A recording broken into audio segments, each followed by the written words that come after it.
அனைவருக்கும் வணக்கம். அதாவதுங்க ஏமாற்றம். அதாவது பல பேர் வந்து சொல்லுவாங்க, "நான் ஏமாந்துட்டேன். என்னை ஏமாத்திட்டாங்க" அப்படின்னு. ஒரு விஷயம் நம்ம வந்து என்ன நினைக்கணும்னா, பெருமைப்படணும். நம்ப ஏமாந்துருக்கோம். ஆனா, நம்ம யாரையுமே ஏமாத்தல. அந்த ஒரு சந்தோஷம் நமக்குள்ள இருந்துட்டே இருந்தா போதுங்க. ஏன்னா, இந்த பிரபஞ்சம் நம்மளுக்கு என்ன தேவையோ, அத வந்து கொண்டு வந்து சேர்க்கும்.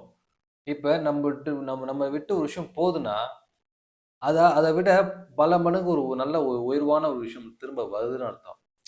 "இறைக்கிற கையில சொரக்குன்னுவாங்கல்ல." அதனால ஒரு விஷயம் மட்டும் போதுன்னா, அதோட பல மடங்கு திருப்ப ரிட்டர்ன் வரும். அப்படி ஒரு மீனிங் இருக்கு. எப்படின்னா, செவுத்துல ஒரு பந்து அடிக்குதுன்னு வச்சுக்கங்களேன், அந்த பந்து எப்படி அடிச்சுட்டு திருப்பி எப்படி ரிட்டர்ன் வருதோ, அந்த மாரி ரிட்டர்ன் வரும். அதேபோல நம்மள ஏமாத்திட்டு போனாங்கல்ல, "அவனுக்கு எதுவும் ஆகிடாதா? அவன் நல்லா இருப்பானா? நாளைக்கு அவன் சாபம் விடும் தெரியுமா?" அத பத்தி நீங்க யோசிக்க தேவையில்ல. ஏன்னா, இந்த யூனிவர்ஸ் வந்து அவனுக்கு வந்து ஒரு விஷயம் வந்து கனெக்ட் பண்ணி நம்ம மூலியமா ஒரு விஷயம் அவன் அடையணும்னு இருக்கு. கர்மா கூட சொல்லுவாங்க சில பேர். சரிங்களா? அவன் அடைஞ்சுட்டான்னு வச்சுக்கங்களேன். ஆனா, அவன் நல்ல விதமா அடைஞ்சிருந்தானா அப்படின்னு கேட்டீங்கன்னா, கிடையாது. நம்மள ஏமாத்தி தான் அந்த விஷயம் அவன் அடைஞ்சிருக்கான்னா, இன்னைக்கு நாட்கள்ல நீ சுகமா இருப்பான். ஆனா, இதே காலகட்டத்துல அத்த ஜென்மம் தேவையில்ல. நீங்க கண்கூடார அவனுடைய அழிவ நீங்க பார்ப்பீங்க. ஏன்னா, அனுபவம் இருக்குங்க. கண்கூட அவனுடைய அழிவ பார்ப்பீங்க. பட் இந்த டைம் அவன் வந்து அவன் ஹாப்பியஸ்ட் தான் இருப்பான். பட் ஆனா ஒரு நாள் மொத்தத்தையும் இழந்து நடுத்தெருவுக்கு வருவான். அவன் நீங்களே உங்க கையில வந்து ரூ. 10 பிச்சை போடுற சூழ்நிலை உருவாகும். ஏன்னா, நீங்க யாரையுமே ஏமாத்தல. சரிங்களா?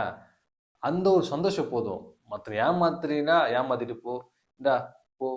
போறதா ஏன்னா ஏன்னா நம்மள விட்டு போறத யாரும் தடுக்க முடியாது. நம்மளுக்கு வரதையும் யாரும் தடுக்க முடியாது. நம்ம ஏமாந்துட்டோம், ஏமாற்றப்பட்டு விட்டோம்னு நினைக்கவே நினைக்காதீங்க. சரிங்களா? அது வந்து எப்படி எப்படி அது என்ன மாரி இருக்கலாம்?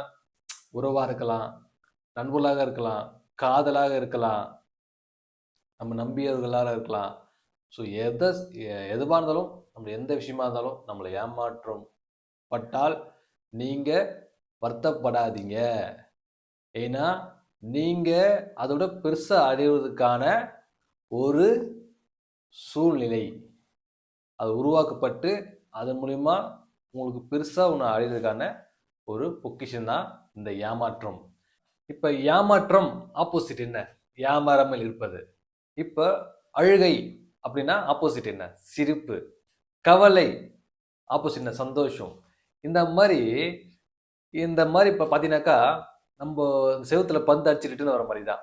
நீங்க வாழ்க்கையில பணம் இழந்திருந்தாலும், நீங்க நல்ல ஒரு காதல், நல்ல ஒரு அன்பை இழந்திருந்தாலும், ஒரு அழுகைக்கு சூழ்நிலையாக இருக்கிற ஒரு துக்க நிலைகள் இருந்தாலும் சரி, அதுக்கு அப்படியே ஆப்போசிட்டா அது ஈக்குவலேட் பண்ற அளவுக்கு ஒரு விஷயம் நடக்கும். ஸோ, அதனால எது வருதா வா, போறதா போ. அத பத்தி நீங்க எதுவும் கவலைப்படாதீங்க. ஏன்னா ஏமாற்றம் என்பது எப்படின்னா, ஏமாற்றம் அது ஆப்போசிட். நம்ம திருப்பி பல வகையில கொண்டு வந்து கையில சேர்க்கிறதுக்கு அது ஒரு சூழ்நிலை. சூழ்நிலை தான் அது. அப்ப நம்ம ஏமாற்றப்பட்டோம், ஒரு பணம் நம்ம இழந்துட்டோம் அப்படின்னு வச்சுக்கங்களேன், வருத்தம் தான் செய்யும். வருத்தப்படாம இருக்க முடியாது. பட் ஆனா, ஓகே. இது மூலியமா நமக்கு ஏதோ விஷயம் கிடைக்க போகுதுன்னு ஒரு மீனிங். அந்த வகையில அப்படி நீங்க நல்ல எல்லாம் நன்மைக்கு, எல்லாம் நன்மைக்கு, எல்லாம் நன்மைக்குன்னு நம்ம எடுத்துக்கணும். ஸோ, ஏதோ காரணத்துக்காக நடக்குதுங்க. இது நடக்கணும்னு இருக்கு. நடந்துச்சு. அப்படி பாசிட்டிவா திங்க் பண்ணுங்க. ஏன்னா பாசிட்டிவ் அத திங்க் பண்ணாங்க திங்க் பண்ண மாட்டாங்க. நினைப்பாங்க. பட் அது முழுமையா பாசிட்டிவா திங்க் பண்ணி நீங்க ஏத்துக்கிட்டீங்கன்னா, அதோட பலன உடனே உங்க கண் எதிர்ல காணுவீங்க. அதனால ஏமாற்றம் என்பது ஒரு பொக்கிஷம். ஏமாற்றம் அது ஒரு பொக்கிஷம். அது சூழ்நிலை அது மூலியமா நம்மளுக்கு பல விஷயங்கள்ல, பல தரப்பு விஷயங்கள்ல பல பேச வைக்கும், சிந்திக்க வைக்கும். அதுல அதோடைய சூழல்ல இருக்கிற பாதைகள நம்மள போக வைக்கும். நம்ம ஏமாற்றப்பட்டோம் இல்லையா? அத விட பல மடங்கு உயர்வான விஷயங்கள்ல கிடைக்கிறதுக்கான சூழ்நிலைய உருவாக்குவது தான் இந்த ஏமாற்றம். ஒரு எக்ஸாம்பிள் சொல்றேங்க. இப்ப என்னன்னா, ஒரு நபர் என்ட்ட வந்தாரு. நான் வந்து வீட்ல தான் இருந்தேன். சடனா வந்து தன்னுடைய ஸ்கூல் பையனுக்கு வந்து ஃபீஸ் கட்டணும்னு சொல்லிட்டு கேட்டிருந்தாரு. பட் நான் என்ன பண்ணேன், எனக்கு வந்து அந்த டைம்ல என்ட்ட பணம் இருந்தது. பணம்லாம் இல்ல. பணம் இருந்ததால என்ன பண்ணேன், கொண்டு போயிட்டு நானே கொண்டு போய் குடுத்துட்டேன். குடுத்துட்டு விட்டுட்டேன். திரும்ப இன்னொரு நாள் மறுநாள் வந்து இன்னொரு 10,000 தேவைப்படுது. திருப்பி 10,000 குடுத்தேன். ஒரு 15,000 குடுத்துட்டு வச்சுக்கங்களேன், அந்த விஷயம் எனக்கு திருப்பி கிடைக்கும்னு எதிர்பார்க்கல. நான் நான் நான் என் மனசு ஸ்ட்ராங்கா முடிவு பண்ணிட்டேன். நம்ம ஏமாந்துட்டோம். அவன் பொய் சொல்லி என்ட்ட வாங்கிட்டான் அப்படின்னு நான் முடிவு பண்ணிட்டேன். ஆனா விட்டுட்டேன். இது திரும்ப வராது. சரி அ விட்டுட்டேன். நான் அதுக்கோசரம் கண்டுக்கல நான்.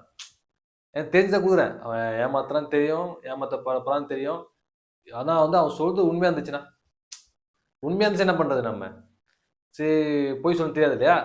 நல்லதோ கெட்டதோ சரி காசு குடுத்து அனுப்பிச்சுட்டேங்க. ஆனா, நம்ம ஏமாற்றப்ப நான் முடிவு பண்ணிட்டேன். நான் ஏமாந்துட்டேன் நான் வந்து கன்ஃபார்ம் பண்ணிட்டேன்.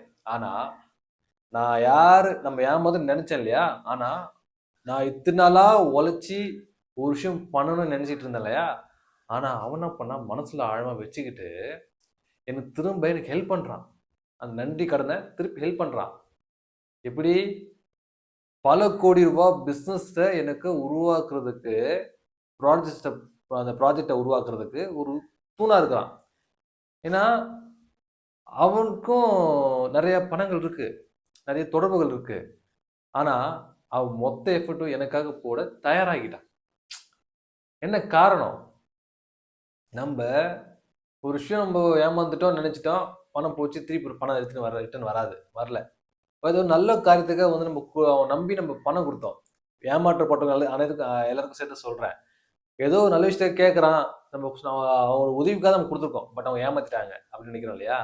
பட் நான் எந்த ஒரு அ பலனும் எதிர்பார்க்காம நான் செஞ்ச ஒரு விஷயம் இருக்கு இல்லையா? நான் அத விட்டுட்டோம்.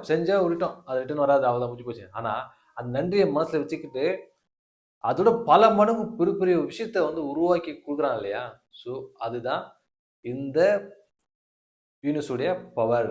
ஸோ, இந்த நபர் ஒரு நாணயமானவனா இருக்கிறான். அதனால நம்ம திரும்ப பண்றான்னு வச்சுக்கங்களேன். மத்தவங்க யாரும் பண்ணலங்க. ஏங்க நீ சொல்றத வந்து பண்றாருங்க. அவர் மனுஷன் நல்லவனா இருக்காப்புல, திரும்ப பண்றாப்புல. மத்தவங்கலாம் ஒரே இவர மாரியே இருப்பாங்களா? அப்படின்னு கேட்டீங்கன்னா, இவன் பண்ணலனா கூட நம்ம ஏமாந்துருக்கோம்.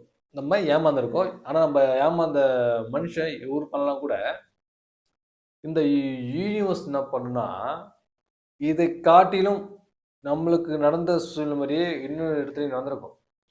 ஸோ, நம்மள பத்தின விஷயங்கள ஒரு புரிதல வந்து ஏதோ ஒரு விஷயம் கனெக்ட் ஆகும். சொன்னேன் இல்லையா? சூப்பர் டீலக்ஸ் படமா சொன்னேன்ல போன போன வீடியோ சொல்லியிருந்தேன். அந்த மாரி கனெக்ட் ஆகும். கனெக்ட் ஆகும்போது, இவன் செய்றத விட பல மடங்கு அவன் செஞ்சுட்டு போயிடுவான். ஆனா, இது ஈக்குவல் பண்ணும். நம்ம என்ன ஏமாற்றப்பட்டாலும் சரி, அது எந்த விஷயத்த சார்ந்து இருந்தாலும் சரி, அத ஈக்குவல் பண்ணிவிடும். நம்ம இறக்கும்போது, நம்முடைய அனைத்துமே ஈக்குவலா தான் இருக்கும். நீங்க நல்லா உன்னிச்சு கவனிச்சீங்கன்னா தெரியும். நீங்க லைஃப்ல எத அனுபவிச்சாலும், அதுக்கு ஈக்குவலா ஒரு விஷயம் வந்து உங்கள திருப்திப்படுத்தும். ஒரு இடத்துல உங்கள துக்கப்படுத்துதுன்னா, இன்னொருத்தர் உங்கள திருப்திப்படுத்தும். ஸோ இந்த நபர் என்ன ஏமாத்துவார்ன்னு நெனச்சேன். ஏமாத்திட்டான்னு கன்ஃபார்ம் பண்ணிட்டேன். நம்மள ஐஸ் வைக்கிறான்னு நெனச்சேன். நான் வந்து எந்த ஒரு பலனையும் எதிர்பார்க்காம, சரி பையனுக்காக கேட்கறான், படிப்பு செலவுக்கு கேட்கறான். சரி எல்லா பசங்களும் ஸ்கூலுக்கு போறாங்க. இந்த பையன் வீட்ல இருப்பான். அப்படின்னு சொல்லும்போது எனக்கு வருத்தமா இருந்தது. குடுத்துட்டேன். நான் மறந்துட்டேன். அப்புறம் நம்பரே நம்ம வந்து என்னன்னா டெலீட் பண்ணிட்டேன். நம்பர சேவ் பண்ணல. ஆனா, நான் யாரெல்லாம் செய்வேன்னு நெனச்சேன் அவன் செய்யல. இவன் பாருங்க கொண்டு வந்து செஞ்சுட்டான். எனக்கு வேற மாரி விஷயத்த உருவாக்கி குடுக்குறான். அவனால ஒரு ப்ராஜெக்ட் உருவாக்குற அளவுக்கு கிடைக்குது. அதாவதுங்க எத பத்தி கவலைப்படாதீங்க. நல்லதே நடக்கும். சரிங்களா? ஏமாந்துட்டோம், ஏமாற்றப்பட்டுட்டோம்னு வருத்தப்பட வேண்டாம். சரிங்களா? அது எல்லாமே ஒரு சூழ்நிலை. கவலைப்படாம இருங்க. கண்டிப்பா உங்களுக்கானது உங்கள தேடி வரும். உங்களுக்கு குடுத்த பணமாகட்டும், உங்க காதலாகட்டும், உங்க நல்ல அன்பு நண்பர்களாகட்டும், சரிங்களா? உறவுகளாகட்டும், எதுவா இருந்தாலும் உங்கள தேடி வரும். எதுவுமே உங்கள விட்டு போவாது. ஏமாற்றப்பட மாட்டீங்க. நன்றி. வணக்கம்.